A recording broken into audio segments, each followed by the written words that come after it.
नमस्कार मित्रांनो, ठरलं तर मग या मालिकेच्या येणाऱ्या पुढील भागामध्ये आपल्याला पाहायला मिळणार आहे की अर्जुन आणि अश्विनमध्ये पुन्हा एकदा मारामारी होते. मित्रांनो, दोघांमध्ये बेदम मारहाण होते आणि दोघेही एकमेकांना बेदम मारतात.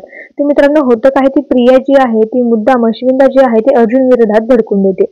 प्रिया म्हणते की अर्जुनला तुझं आणि माझं लग्न मान्य नव्हतं अश्विन, त्याचमुळे जे आहे तो असं मला कोर्टामध्ये हे करतोय, मला कोर्टामध्ये खेचतोय, माझी काही चूकही नसताना तो मला असं करतोय. असं प्रिया जी आहे ती आता मुद्दाम अश्विनला म्हणत असते, जेणेकरून अश्विन आणि अर्जुन मध्ये भांडणं होतील.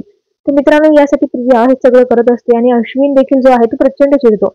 अश्विन आता अर्जुनकडे तडक फडक जातो आणि म्हणतो, तू का माझ्या बायकोला त्रास देतोय आणि तुला तुझ्या मनात आहे तरी काय नेमकं, तुला आमचं लग्न मान्य नव्हतं म्हणून तू असं करतोयस का अर्जुन.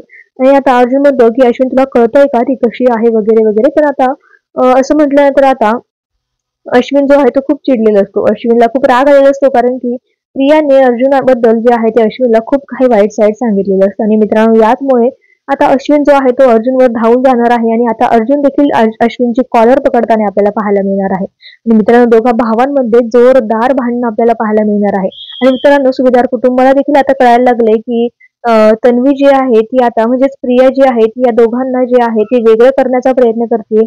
आणि आता सायली जी आहे ती या घराला बांधून ठेवण्याचा प्रयत्न करते. त्यामुळे मित्रांनो, सुभेदार कुटुंबाला देखील लवकरच कळणार आहे की कोण घरची या खरी सून आहे आणि कोण खोटी, किंवा कोण या घराला वेगळं करायला बसले आणि कोण या घराला एकत्र